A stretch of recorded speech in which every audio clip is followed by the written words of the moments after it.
Welcome to The Big Picture. I'm Phil Arno. Every one of us is affected by the coronavirus in some way. And I'm not just talking about those of us that have been infected.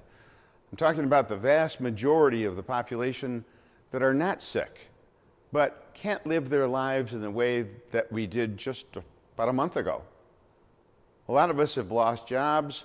The elderly especially have had to shelter themselves away from that microscopic enemy creeping around, ready to inflict major illness and even death at lightning speed.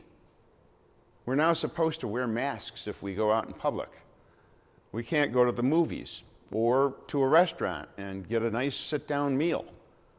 I just read that a couple of poor small bar owners in the area, one of them even here in Clarence, have recently lost their liquor licenses because they had patrons waiting inside their places for takeout. I'm not sure if they were selling drinks, but come on, don't small businesses have enough headaches to worry about? Anyway, I have a daughter that's always gotten excited at the thought of a snow day. Getting off from school, though, has kind of lost its luster a little bit.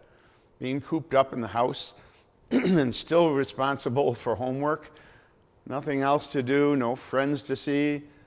Be careful what you wish for. And then there are the college-age students. Talk about disruption.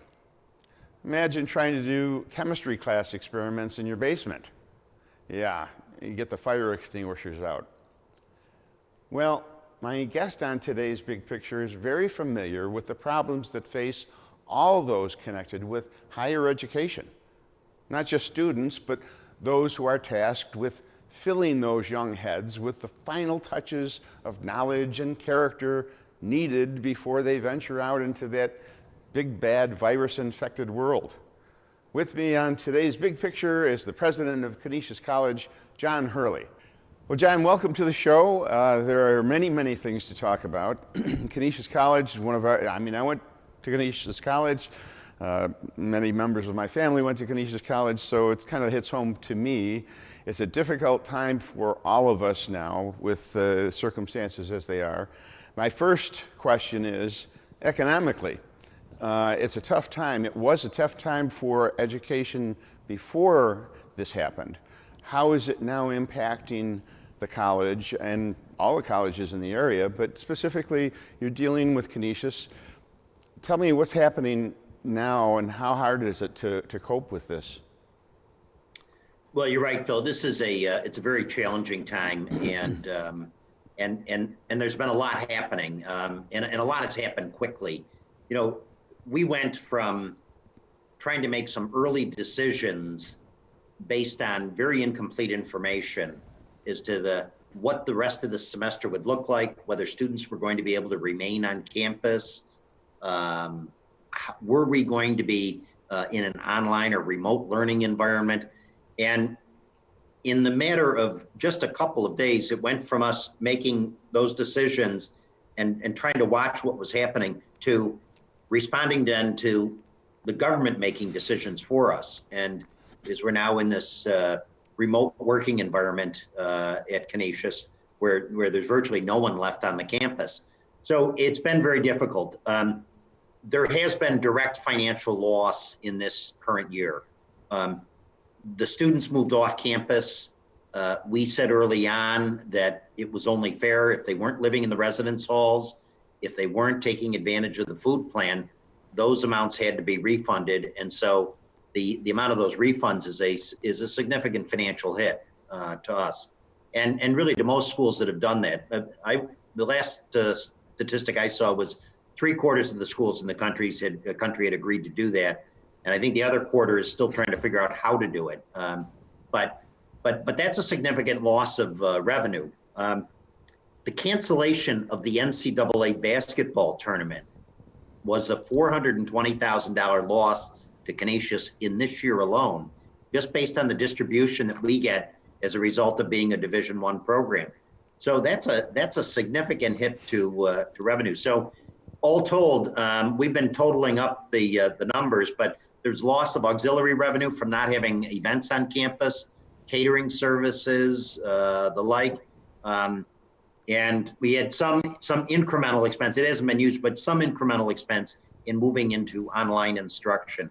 So it's been difficult to try to maneuver through all that. And that's why we've been in close touch with our elected representatives in Washington to make sure that higher education was part of the federal stimulus bill. Yeah, that's what I was going to ask you is, I know you're not, I mean, like UB and the state system, they're being helped by government. I mean, they're part of the government. In your case, a private institution and a lot of the colleges around the area, is government stepping in to help in the situation? Well, in the CARES Act that was signed into law at the end of March, there was $14 billion in funding for higher education, and that was allocated to schools on a formula basis.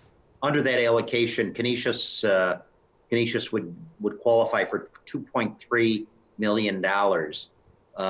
That was to be split. Half was to go to students to cover unexpected expenses that they had as a result of the crisis, and half was going to go to the institution. So we're in the process right now of getting the first half of that money and trying to figure out what direct losses did our students suffer, and how do we get that money out to them quickly to reimburse them for that, and then the institutional pieces to follow in another week. So that was helpful, but it's a fraction of what we've suffered in terms of financial loss.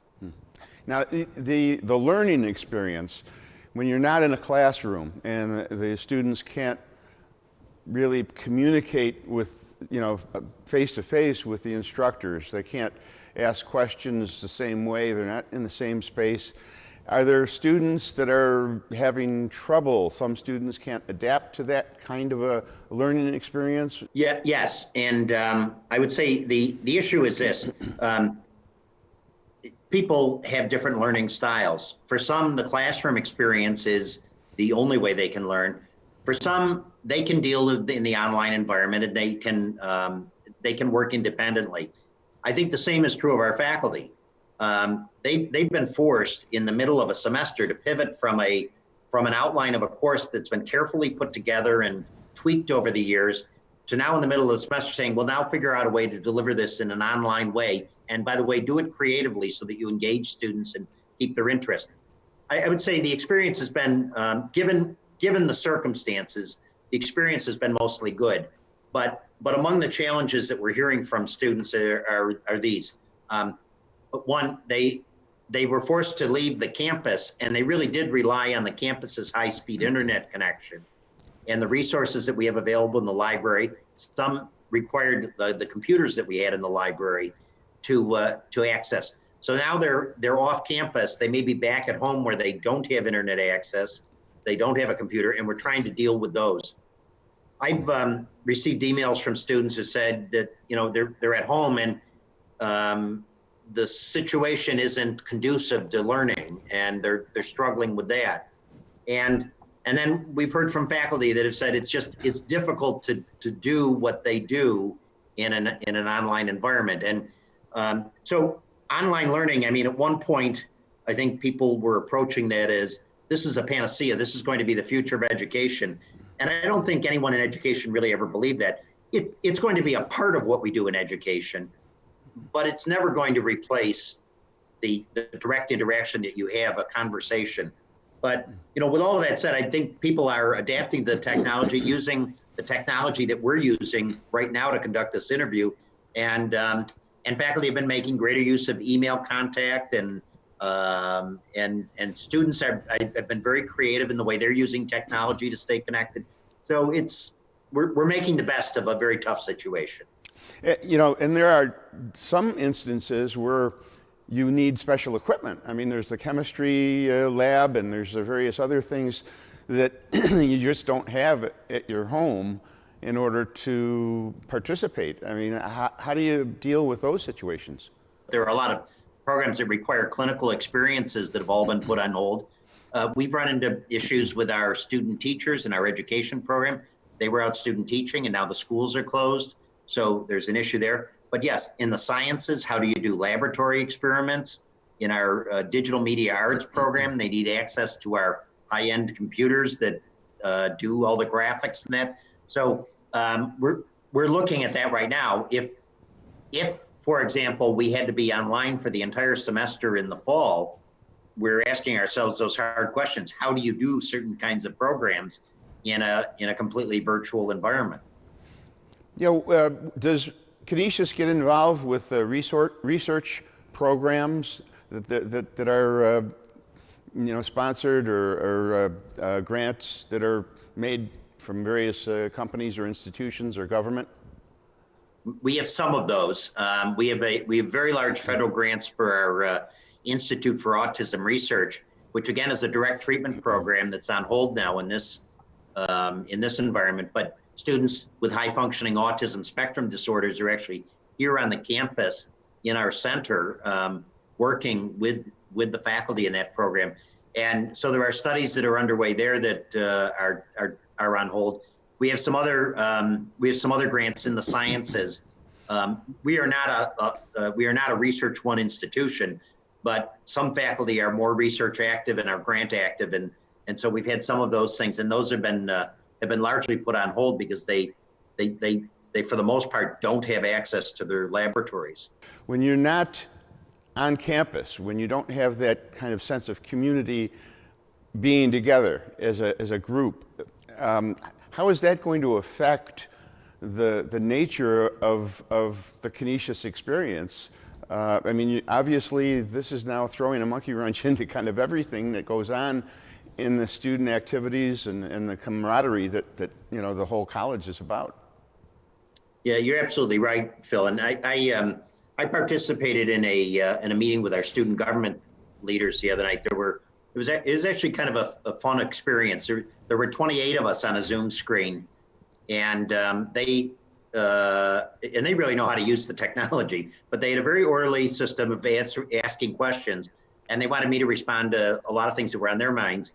But we did talk about that the essence of the Canisius experience is this on-campus experience, small classes, close interaction with faculty, the ability to walk up to a faculty member's office and to get that personal guidance that you need, the experiences that you have in clubs and organizations, what you learn when you live with people in a residence hall, and participate in service activities. So yeah, all of that is changed, and I wouldn't suggest for a minute that what we've pivoted to is better than that. In fact, our students really, there's a profound sense of loss, I would say, by the students of the Canisius experience, and I feel especially bad for our seniors who were looking at the last several weeks of, last time doing this at Canisius, last time doing this, not to mention the commencement in May. And so the students have felt a sense of loss, but I've got to give them credit. In the student government, they talked to me about 5 or 6 different creative ideas that they had about ways that they were trying to stay connected with students and run various contests online. And there's a TikTok challenge, which I got to confess, I don't understand I know TikTok is a video app, but I don't know how to use it. But we're running a day of gratitude today where we're asking students to sign on with video messages of what they're grateful for in the midst of this pandemic. So, the Canisius spirit is shining through, but it certainly isn't optimal. It isn't what people expected. We're having an interesting conversation. The people and the culture at a Jesuit institution like Canisius, they're especially good at the critical thinking and the creativity needed in situations like this. And we'll talk more about what the near future might look like at Canisius and the other colleges around Western New York when we come back right after this. Stay with us.